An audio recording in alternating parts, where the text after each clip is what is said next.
Senator Kaine, again, former vice presidential nominee with Hillary Clinton, went on a bit of a tirade, very concerned with people who find that their inalienable rights are founded by the Creator, and that there are things that we should be looking to do that are inside of us and that God put in place, including life, liberty, the pursuit of happiness. But he's a problem with that.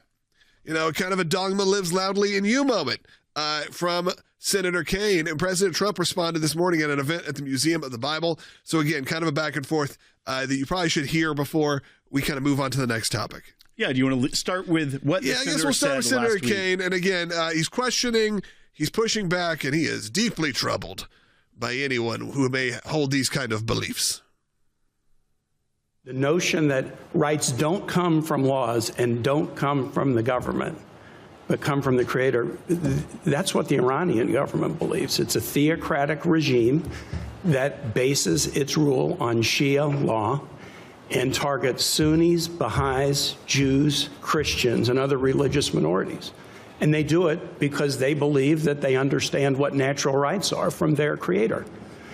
So the statement that our rights do not come from our laws or our governments is extremely troubling. And so we don't bore you with the same clip again. President Trump actually went on and elaborated. In his first clip, he talked specifically about Senator Kaine and how he had issues with what he had to say. And then he moved on and discussed the anti-Christian bias of what's happening and about anti-Semitism and things like that. Will, which bite? Yeah, let's go ahead and play bite 5, because this is directly responding after basically saying that, it's actually tyrants that disagree with what the Declaration of Independence says, not tyrants that try to uphold that. He should be ashamed. He said, this is where he calls him out again, bite 5.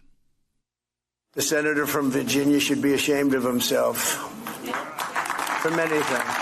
For many things. For things even beyond that. But in its own way, nothing's more important than those words. They were terrible words. As president, I will always defend our nation's glorious heritage, and we will protect the Judeo-Christian principles of our founding, and we will protect them with vigor. We have to bring back religion in America, bring it back stronger than ever before as our country grows stronger and stronger. And Jordan, when you hear that from the president, one, that is, it may sound nice at a meeting, a gathering of clearly religious leaders. Ralph Reed is there. Yeah. Dr. Phil is there. There's a lot of individuals from all over the religious spectrum. Religious leaders like Ralph Reed. And no, I mean, that just kind of covers the gamut, right? It's a broad gamut of people who speak to faith issues, speak to issues of morality in our country. And when you hear that from the president, it's not just the words that he's speaking, but it is backed up by the action. This first instance, the executive order was signed February 6, 2025. We know that, it takes time. You have to build those. It has individuals on this task force from across the government. The chair is Pam Bondi in the Department of Justice, but in addition to the chair, the task force shall consist of other following members: Secretary of State, Secretary of Treasury, Secretary, this was still of Defense at the time, Secretary of Labor, and it goes on. And we know that we are now working. We've already provided an initial report to the DOJ. We look to help in any way possible.